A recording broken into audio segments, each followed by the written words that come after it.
1982 à Tokyo. Sur la scène du Loft, salle mythique du quartier de Shinjuku, Jojo Hiroshige et son groupe Ijo Kaidan fêtent la sortie de leur premier album. Au menu, un mur de décibels agrémenté de mixtures nauséabondes qui fait passer les punks pour des enfants de cœur. Chaque spectateur qui quittait la salle avant la fin du concert, c'était une victoire pour nous. Malgré les bâches qui protègent la scène du jus de poisson pourri et les déjections, la salle est dévastée. Le groupe est alors blacklisté pendant plus de 5 ans. Le temps d'être reconnu en Occident et d'initier le courant Japan Noise dans les années 90. Il y avait le punk, le hardcore, la new wave, la musique contemporaine. Et nous, on était les plus extrêmes. On faisait n'importe quoi. On pouvait être comparé à n'importe quel autre genre musical. Mais on faisait pas ça pour ça. On se foutait d'appartenir à un courant. Ça allait au-delà de ça. On s'opposait plutôt à l'art. L'art avec un grand A. L'art branché, l'art stylé. On détestait ça. Nous, on avait une démarche vraiment punk. On était pauvres, rebelles, des sales gosses. L'affreux Jojo naît à Kyoto en 59. Commerçant, ses parents tiennent une boutique de vêtements pour dames, tandis que sa sœur, qui a 4 ans de plus que lui fait découvrir les mangas avant de l'initier à la pop des 60s. L'heure est alors au Group Sounds, un rock sous influence anglo-saxonne à la saveur psychédélique.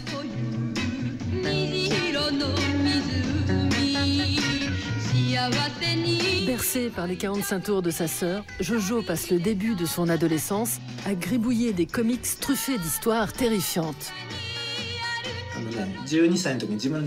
Il n'y a pas longtemps, j'ai retrouvé la première BD que j'avais faite à 12 ans. Ça s'appelle Destruction. C'était limité à 3 exemplaires. J'adore les films d'horreur, de zombies, l'exorciste. Moi aussi, je voulais faire ce genre de choses, avec des trucs qui sortent de la bouche. Je voulais être dans un monde comme ça. Au collège, alors que Jojo fait du théâtre et s'intéresse de près au rock occidental, un ami lui prête un disque de free jazz nippon. Fasciné par les sensations nouvelles que lui procure cette musique expérimentale, Jojo se met alors à la guitare.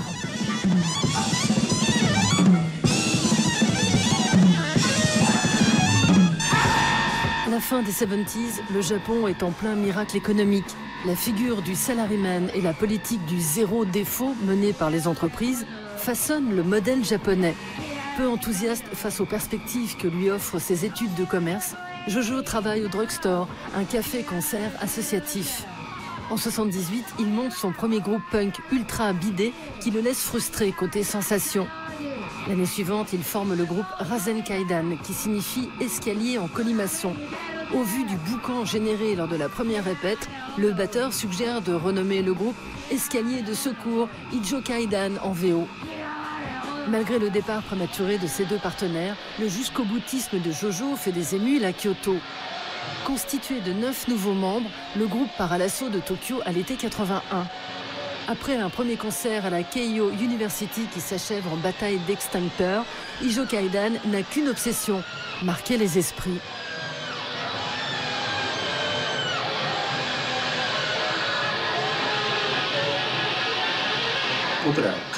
Il y a toujours une rivalité entre les gens d'Osaka ou de Kyoto et les habitants du centre-est japonais où se trouve Tokyo.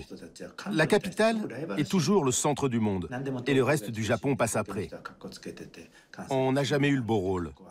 Comme on est d'une autre région, quand on s'est mis à jouer à Tokyo, on voulait être détesté par ce public en faisant des choses répugnantes, comme pisser sur scène ou vomir pour les faire fuir. Conscient que sa musique n'a aucune chance d'intéresser les maisons de disques, Jojo fonde son propre label en 84. Dès lors, le groupe sort presque un album par an en compagnie d'autres extrémistes comme Inu ou Incapacitants. À travers des compilations éditées par un label allemand, la scène noise japonaise perce alors à l'étranger. Malgré ce succès d'estime internationale, Jojo a toujours les poches vides. Pour se refaire, il monte une boutique de cartes à collectionner. On avait fait une tournée aux États-Unis et c'est là que j'ai découvert les collections de cartes. Notre tourneur était un grand collectionneur de cartes de baseball. Il m'a proposé de l'accompagner dans des boutiques spécialisées et à une convention de cartes, et j'ai trouvé ça génial. J'en ai vendu plein. C'était un bon business. Ça m'a permis de sortir des disques pas rentables. Avec l'explosion de la Japan Noise à partir des années 90, Jojo, autoproclamé King of Noise, est devenu une icône.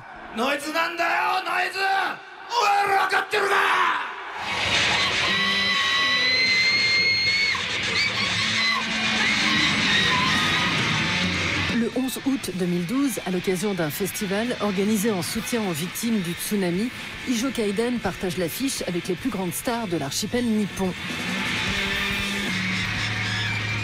À 59 ans, fini les débordements. L'urine et le vomi ont cédé place aux vocalises de son épouse Junko. La raison pour laquelle je fais de l'improvisation, c'est que quand on fait une chanson, il y a un grand décalage entre le moment où on écrit les paroles et celui où on les chante sur scène. J'ai toujours trouvé ça bizarre, quand les paroles d'une chanson disent « je veux que tout le monde meure » et que tu les chantes 3 mois plus tard, alors que tu ne le penses plus forcément. Je ne suis pas contre les règles dans la musique, mais je trouve que la chanson manque de liberté. La liberté, c'est le credo de Jojo, qui n'est jamais là où on l'attend. En 2013, il rencontre le succès en collaborant avec le groupe d'idol Bisseux, accouchant de ce Frankenstein musical.